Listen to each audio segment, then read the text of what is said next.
तो हम यहाँ हिमालय में रहते हैं। और जब हम हिमालय की या पहाड़ की बात करते हैं तो सबसे बड़ी बात जो है, सबसे हॉट टॉपिक जो है वो है पलायन, माइग्रेशन। तो माइग्रेशन में बहुत ज़्यादा बातें होती हैं। पहाड़ में, हिमालय में, हर गांव-गांव में बातें होती हैं।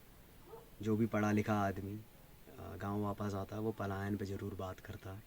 और शायद पलायन एक मेजर पॉइंट होता है उस व्यक्ति के गांव में वापस आने का। और वो अपनी नॉलेज से जो भी उसने इकट्ठा किया है उसके दम पे पलायन को रोकने की कोशिश करता है। तो अगर हम पलायन की बात करें तो पहला पलायन, पलायन का मतलब, माइग्रेशन का मतलब कि जब एक बहुत बड़ा इंसानों का ग्रुप एक जगह को छोड़ के दूसरी जगह चला गया और जिस जगह को उसने छोड़ा वो वहाँ वापस नहीं गया। तो पहला बड़ा पलायन जो पर्शियंस के आने से शुरू हुआ था, है ना, और उसकी वजह से धर्म पर परिवर्तन हो रहा था और गुजरात और राजस्थान से लोगों ने हिमालय की तरफ भागना शुरू किया अपनी जान बचाने के लिए। ये था पहला माइग्रेशन। इस माइग्रेशन की बदौलत हमें पहाड़ में ये जनसंख्या मिली जो आज हम देखते हैं। हिमालय में सिर्फ ट्राइब्स रहा करती थी। जो पॉपुलेशन माइग्रेट हुई गुजरात और राजस्थान से, उसने एक ब्रिज का काम किया, है ना, एक पुल की तरह काम किया हिमालय के ट्राइब या उच्च हिमालयी क्षेत्रों और प्लेन के लोगों के बीच में, या जो पुराने ट्रैवलर्स थे या जो नए ट्रैवलर हैं उन उन दोनों के बीच में। ये था पहला माइग्रेशन। दूसरा माइग्रेशन, और पहले माइग्रेशन को मतलब मैंने तो नहीं देखा था उस ज़माने में, मतलब हम तो पैदा नहीं थे। दूसरा माइग्रेशन, और ये दूसरा माइग्रेशन मैंने देखा। दूसरा माइग्रेशन जो था, और हम बड़े माइग्रेशन की बात कर रहे हैं, छोटे मोटे माइग्रेशन तो रोज़ हो रहे हैं। कुछ लोग रोज़ अपनी एक जगह छोड़ के दूसरी जगह चले जाते हैं, लेकिन बड़े ग्रुप में जो हुआ, तो दूसरा जो माइग्रेशन था वो हुआ टिहरी डैम के नाम पे। इस गढ़वाल की बात कर रहा हूँ मैं यहीं गढ़वाल में रहा हूँ। तो दूसरा माइग्रेशन हुआ टिहरी गढ़वाल में, और टिहरी डैम को बनाने की वजह से जब 350 से ज़्यादा गाँव को माइग्रेट कर दिया गया, क्योंकि 65 किलोमीटर लंबा रिजर्वायर बनाना था जिससे हमें बिजली बनानी थी। और ये मैन मेड था, ये नेचुरल नहीं था। जो पहला वाला माइग्रेशन था वो नेचुरल माइग्रेशन था। लोगों की जो डिज़ायर होती है दूसरों को रूल करने की, अपने किंगडम को बढ़ाने की, वो उसका नतीजा था। लेकिन ये जो दूसरा था ये प्लान्ड था, ऑर्गेनाइज्ड माइग्रेशन था। और शायद मुझे नहीं लगता कि हिमालय में, मतलब जितना मैं जानता हूँ कि हिमालय में इससे बड़ा ऑर्गेनाइज्ड माइग्रेशन कभी हुआ था, और शायद ही कभी होगा। तो लोगों को शिफ्ट कर दिया गया सिर्फ ऐसे 350 गाँव को, कम नहीं होते हैं 350 गाँव। अगर आप देखें तो एक पूरा सिविलाइजेशन है, एक पूरा कल्चर है जो हमने शायद खो दिया है, और सच में खो दिया है। तो ये दूसरा माइग्रेशन था। जिन लोगों को माइग्रेट किया गया टिहरी गढ़वाल से, वो लोग आके बसे देहरादून, ऋषिकेश और इन सब क्षेत्रों में। क्यों? क्योंकि सरकार ने उनको पैसा दिया, उनके पास पैसा आ गया था। और जब किसी के पास पैसा आ जाता तो फिर हिमालय और पहाड़ की ज़रूरत थोड़ी होती है, फिर ना किसी संस्कृति की ज़रूरत रहती है। फिर तो हम अपनी संस्कृति बना लेते हैं जब पैसा आ गया तो। फिर तो पैसा ही हमारी संस्कृति है। तो ये था दूसरा माइग्रेशन। अब एक तीसरा माइग्रेशन भी हो रहा है, और शायद जिसकी तरफ हम बहुत कम ध्यान दे रहे हैं, और बहुत ही कम लोग हैं जो शायद इस तरफ ध्यान दे रहे हैं। वो तीसरा माइग्रेशन अभी भी हो रहा है, और वो माइग्रेशन भी ऑर्गेनाइज्ड मैन मेड माइग्रेशन है। और वो माइग्रेशन हो रहा है फिर से दोबारा डेवलपमेंट के नाम पे। जैसे डेवलपमेंट के नाम पे टिहरी डैम बनाया गया, और बाकियों का पता नहीं, लेकिन कम से कम उत्तराखंड में रहने वाले लोग तो ये बात जानते ही हैं कि टिहरी डैम का हमें कितना फ़ायदा है और कितना नहीं है। ठीक है, वो सब बातें ठीक हैं कि वाटर स्पोर्ट्स होगा, इंटरनेशनल डेस्टिनेशन बनेगा, जब होगा तब होगा। और क्या हमारे पास संसाधनों की इतनी कमी है कि हमें एक टूरिस्टिक डेस्टिनेशन बनाने की ज़रूरत है? हमारे पास सब कुछ है, हमें तो पहाड़ बचाने की ज़रूरत है। एक नया डेस्टिनेशन बनाने की ज़रूरत नहीं है वाटर स्पोर्ट्स का या किसी और चीज़ का। ठीक है, तो तीसरा माइग्रेशन, जो तीसरा माइग्रेशन है वो हो रहा है ऑल वेदर रोड की वजह से, और जो कर्णप्रयाग रेलवे प्रोजेक्ट चल रहा है उसकी वजह से। ये तीसरा माइग्रेशन है और ये अभी भी चल रहा है। कोई देखने का बिल्कुल इच्छुक हो तो वो कहीं भी जाके देख सकता है कि किस किस लेवल में ये माइग्रेशन हो रहा। टिहरी डैम के माइग्रेशन के दौरान भी शायद इतना पैसा नहीं दिया गया था जितना अभी दिया जा रहा है, क्योंकि हम सभी ये जानते हैं कि ज़मीनों का रेट क्या हो गया है। तो लोगों को पैसा दिया जा रहा है, लोगों ने जो अपनी प्रॉपर्टीज़, छोटी मोटी प्रॉपर्टीज़, घर, खेत, जो कुछ भी रोड के किनारे बचाए थे वो सब खरीद लिए गए हैं। बड़े बड़े स्टेशन बन रहे हैं, ऑल वेदर रोड बन रहा है, ट्रेन पहुंच रही है, रेलवे स्टेशन बन रहे हैं। और लोगों को जब पैसा आ रहा है तो फिर से वही हो रहा है जो शायद टिहरी डैम बनाने के दौरान हुआ था। लोग अब नीचे जा रहे हैं। ये एक बड़ा माइग्रेशन है और ये हमारी आंखों के सामने हो रहा है। हाँ, जब टिहरी डैम का माइग्रेशन भी होता तब भी मैं बच्चा था, तब भी मैं इतनी बातें नहीं समझ पाता था, लेकिन आज मैं काफ़ी कुछ समझ पाता हूँ। और मैं देखता हूँ ये सब तो दिखता है, और ये हर किसी को दिखता है कि ये तीसरा माइग्रेशन हो रहा। तो माइग्रेशन कैसे रुकेगा? क्या हम बातें करके माइग्रेशन रोक पाएंगे, या किसी सरकारी नीति के बन जाने से माइग्रेशन रुकेगा, या किसी जानकार आदमी के द्वारा प्रपोज किए गए आइडिये से माइग्रेशन रुकेगा? मुझे नहीं लगता कि वो रुकेगा। माइग्रेशन बस एक ही तरीके से रुक सकता है, जब मैं बदलूँगा। मैं पहाड़ में रहने वाला आदमी, और आप लोग भी पहाड़ में रहने वाले लोग होंगे, या कभी ना कभी रहते होंगे, आपके पूर्वज होंगे, या आप घूमने पहाड़ में गए होंगे। तो जब मैं बदलूँगा, माइग्रेशन, और ख़ास कर जब वो ऑर्गेनाइज्ड माइग्रेशन होता है, सपने दिखा के जो करवाया जाता है वो माइग्रेशन, ये सपने दिखाना ही है। पहाड़ से नीचे आके किसी का जीवन नहीं सुधर जाता है। हाँ, कुछ का सुधर जाता होगा, ज़्यादातर का बर्बाद ही होता है, वो हम सब भी जानते हैं। और अभी वैसे भी पेंडेमिक चल रहा है, अभी तो पहाड़ से सेफ कोई जगह ही नहीं है। कौन सा शहर सेफ है? तो कहीं ना कहीं जिन लोगों को हमने पहाड़ से नीचे प्लेन्स में भेज दिया, वो भी शहर के उसी माहौल और वातावरण का शिकार हो गए। बिल्कुल हुए होंगे, हो ही नहीं सकता कि ना हुए हो। तो ये तीन माइग्रेशन मेन माइग्रेशन है। और बिल्कुल मैं ये चाहूँगा कि जीवन में आज के बाद कभी भी, जब आप कभी भी ये शब्द सुने, माइग्रेशन या पलायन, तो इस बात को ध्यान में ज़रूर लेके आएँ,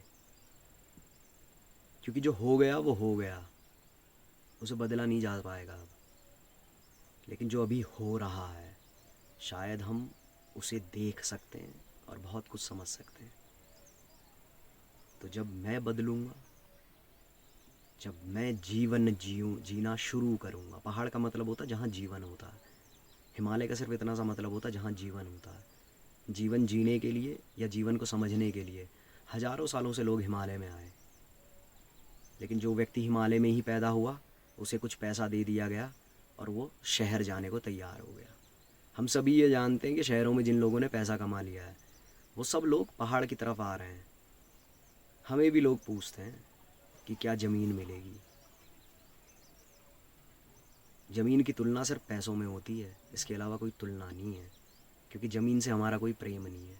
और पहाड़ का रहने वाला हर आदमी ये जानता है कि हमारे पूर्वजों के लिए ज़मीन क्या हुआ करती थी। तो जब हम बदलेंगे तो माइग्रेशन रुकेगा। और पहाड़ में माइग्रेशन रोकने के लिए भी कई लोग आते हैं, है ना। कई लोग हैं जो पढ़ लिख के या पैसा कमा के पहाड़ में वापस आते हैं कि हम पलायन को रोकेंगे। और पलायन को रोकने के हमारे जितने भी मेथड होते हैं वो बहुत कुछ नहीं कर पाते हैं। मतलब अगर हम गढ़वाल की बात करें तो अक्सर यहाँ व्यक्ति, तो पहाड़ में, वैसे तो पूरे पहाड़ में ही सिर्फ दो तरीके के व्यक्ति पहाड़ में वापस आते हैं। पहला व्यक्ति वो होता है जो अपनी इच्छाओं के लिए आता है, भले वो नाम ले दूसरी चीज़ों का कि पहाड़ से मेरा प्रेम है, I am a nature lover. I want to do something for the people, ठीक है, या पहाड़ के लोगों की स्थिति बहुत ख़राब है, मैं उनको सशक्त करना चाहता हूँ। ये सबसे कॉमन है। तो या तो वो अपनी इच्छा के लिए आता है, अपनी इच्छा के लिए आता है, तो या तो वो नेता बनता है, ज़्यादातर ने हमने ये सब नहीं देखा, या फिर ऐसे कि वो कोई आइडिया लेके आता है कि मैं एक इंडस्ट्री लगाऊंगा, मेरा ये प्लान है, मैं लोगों को काम दूंगा। पहाड़ के लोगों के पास न कला की कमी है, न ज्ञान की कमी है। शहर के लोगों से ज़्यादा ज्ञान है पहाड़ के लोगों के पास। और जितना अनपढ़, मेरे जीवन का अनुभव इतना ही है कि जो जितना अनपढ़ वो उतना कम कंडीशनड। तो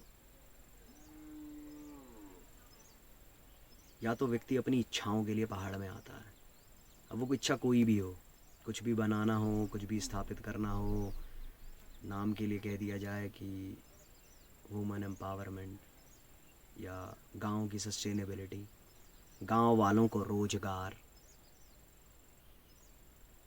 तो एक व्यक्ति होते हैं इस प्रकार के, और ज़्यादातर ऐसे ही होते हैं।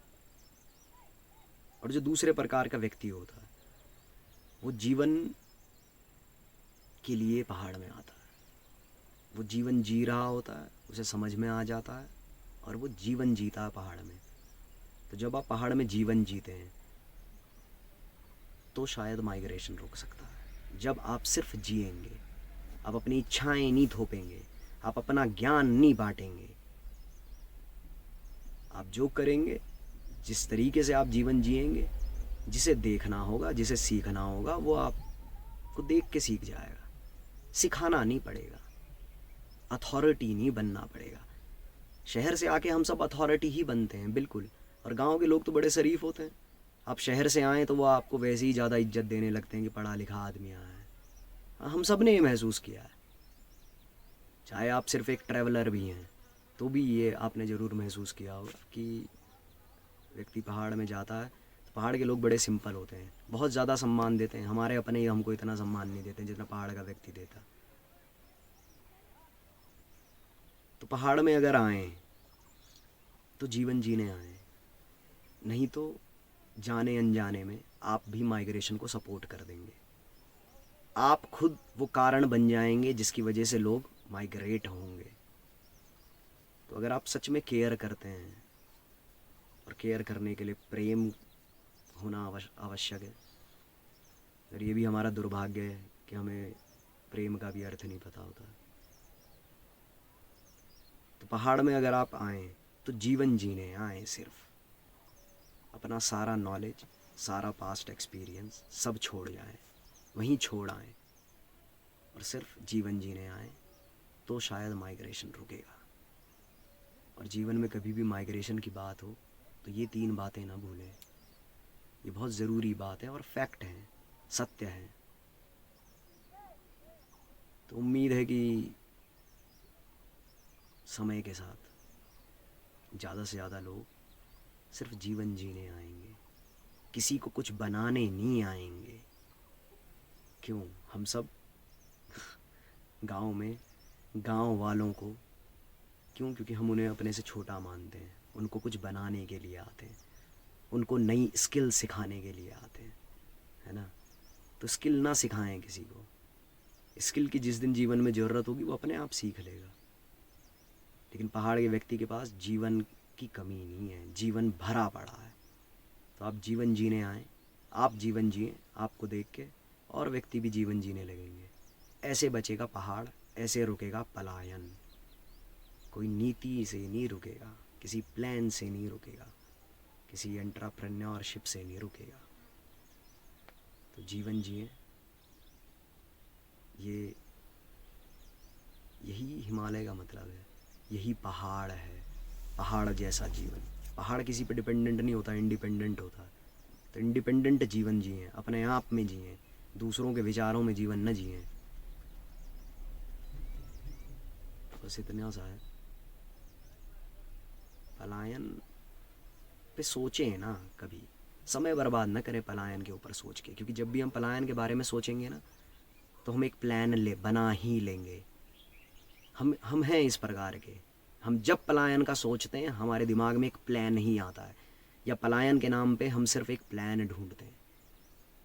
तो हमें जीवन की ज़्यादा ज़रूरत है, किसी प्लान की नहीं। प्लान तो हमारे सारे फेल हो ही गए। इस पेंडेमिक में ऐसा कौन सा प्लान है जो हमारा बच पाया है? बस जीवन की प्लानिंग नहीं हो पाती है, इसलिए हमारे सारे प्लान फेल हो गए। हम खुद को बंधा हुआ महसूस कर रहे हैं और पहाड़ की तरफ जाने का कोई ना कोई नया बहाना ढूंढ रहे हैं। तो पहाड़ में तभी आएँ जब आपका जीवन जीने का मन हो, तो शायद आप पलायन के कॉज को सपोर्ट कर पाएंगे, पलायन को रोकने का। और बातें ना करें कि रिवर्स माइग्रेशन, मतलब ये भी बड़ा हॉट टॉपिक है, माइग्रेशन। और उसके बाद जो दूसरा हॉट टॉपिक है वो है रिवर्स माइग्रेशन। तो वो तो हो रहा है, शहर से ज़्यादा लोग आ रहे हैं और आके मतलब यहाँ ज़मीन खरीदना चाहते हैं और ये सब। हम किसी को कंडेम नहीं कर रहे हैं, है ना, हम किसी को मतलब विद्रोह वो नहीं कह रहे हैं कि किसी में कोई गलती है, क्योंकि यहाँ बेचने वालों की भरमार है, यहाँ ज़मीन बेचने वालों की भरमार है इस पहाड़ में, इसलिए ख़रीदार पैदा हो गए हैं। तो जो समझदार लोग हैं, जिन्हें कुछ जीवन का कुछ समझ में आया हो, या जिन्हें जो जीवन जीना चाहते हो, तो आप पहाड़ में आएँ और जीवन जिए। ऑर्गेनाइज़ ना करें कुछ भी। आपने ऑर्गेनाइज़ किया तो आपका ऑर्गेनाइज़ किया हुआ सब कुछ या आपकी ऑर्गेनाइजेशन ही पलायन का कारण बनेगी। तो इक्वलिटी में जिए, समानता में जिए, पहाड़ में जिए और आनंद लें। यही आनंद है जीवन। पहाड़ में दूसरा कोई आनंद नहीं है। पहाड़ में आपको आके सिर्फ आपको जीवन दिखेगा। तो आप माइग्रेशन ना होने दें, बस सिर्फ इतना सा। मुझे समझ में आ गया, मैं माइग्रेशन को सपोर्ट नहीं करूँगा किसी भी रूप में, जाने अनजाने में भी।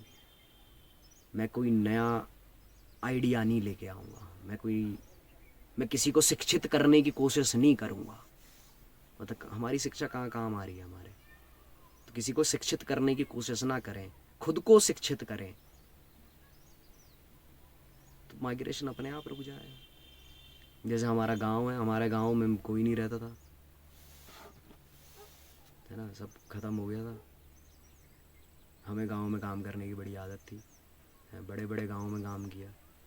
हर व्यक्ति सवाल पूछता था कि आप तो गांव में बड़ा अच्छा काम करते हैं, आपका गांव तो देखने लायक होगा। बड़ी शर्म आ जाती थी। ये बता के मैं ये नहीं कह रहा हूँ कि मतलब उस शर्म की वजह से मैं गांव में आ गया। मुझे जीवन जीना था, बस इसलिए गांव में आ गए। न माइग्रेशन रोकने की कोशिश की, न रिवर्स माइग्रेशन के बारे में कभी जीवन में सोचा। बस सिर्फ जीवन जीना था। जीवन जीने आ गए, जीवन जी रहे हैं और आनंद आ रहा है। गांव से भी लोग आते हैं, उन्हें भी अच्छा लगता। तो जीवन जिए और आपके जीवन जीते ही माइग्रेशन रुक जाएगा। हरिओम।